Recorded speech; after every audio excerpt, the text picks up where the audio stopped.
Hi, and welcome back. Long time no see. I want to speak to you for a few more minutes about the play Macbeth. It's it's a wonderful play. It really is. It delves deep into the pit of human emotion and human vice and really teaches us something about ourselves. But you'll understand it better and enjoy it more if you have a little bit of background.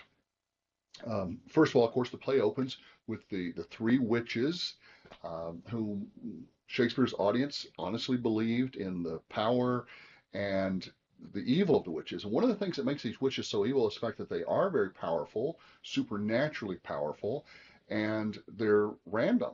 They can just do anything they want to, and they just, yeah, chaotic evil, just uncontrollable and unknowable as to what their motivations are. So we've got these three women. Interesting that he portrays women as the evil characters of the play. Um, and the witch is open by basically saying, okay, we're done here. When we're going to meet again, we'll set the next meeting. Check your email for the meeting time. Well, what has just happened? The war has just ended.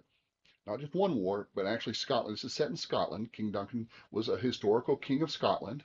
And this is based on history, not literal history, but he does take some liberties with historical record. But there was a King Duncan who ruled for a long time, and there was a King Macbeth who ruled for, I think, 11 years, and was actually a pretty good king. But King Duncan is king of Scotland when the play first opens, and they've just finished two wars. There's a civil war with one of his own generals, one of his own thanes. Now, a thane was both a military general and a political figure, and a thane meant that so you had lots of army guys and lots of political power, and you also had a castle, which was an economic engine. So these were very, very trusted lieutenants of the king. And there's also one of his lieutenants, one of his thanes, MacDonwald, has tried to come in and defeat the army of King Duncan and become king himself. And that war is not going well. At the same time, there's another war. Not only are they being invaded by somebody from their own side, but from the other side, they're being invaded from Norway. King Swenjo has brought over an army of, I think, German or Flemish mercenaries, and that war is not going well. Battles is probably more accurate. But there's a hero. There's a hero who rides in at the last minute with great valor, with great ability. He's a really good warrior, and it is Macbeth.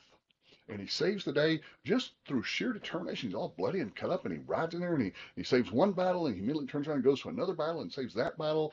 And man, King Duncan owes him everything. His life, his uh, kingdom just owes him so much. So how do you repay a guy like that who's also been a good and loyal subject for many years, probably his cousin? So that sets the stage for you. I wanted to point out also, in case you didn't pick this up on the video, it is bad luck to say the name Macbeth in a theater. If you go to the theater to watch the play, you don't want to say the name Macbeth. It's considered bad luck, maybe because of the witches, but instead we say the Scottish play or Macbee. So if you ever hear that on um, movie or TV show, you'll know what they're talking about. But anyway, so things start setting in motion, and the thing that really kind of kicks it all off is the witches tell Macbeth, "You're going to be king."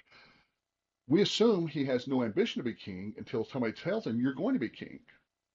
Then, when he realizes it's a possibility, that starts the ball rolling, kind of sets his imagination in motion and thinking, well, what if, what if? And then when the king says, man, I owe you a lot, and one of the things I'm going to repay you is I'm going to come stay tonight in your castle this very night. I'm going to be sleeping in your guest bedroom. He's thinking, wow, what an opportunity. What a great chance to further my plans. Writes a letter home to wife, let her know what's going on. And man, she just catches fire. She's just all over this plan. She thinks it's really great. Watch how Macbeth changes during the course of the play. You could argue that Lady Macbeth doesn't change much. You could say she's evilly ambitious at the beginning. She does go crazy, and that's a pretty major change.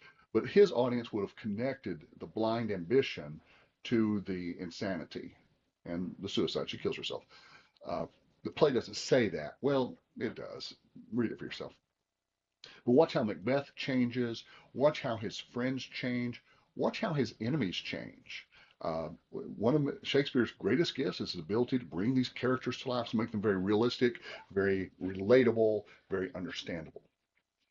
Take a few minutes, enjoy the play, watch a video afterwards if you'd like, take good notes, read a summary before you begin, be sure you got the characters down, and if you run across anything that's confusing or awkward for you, let me know.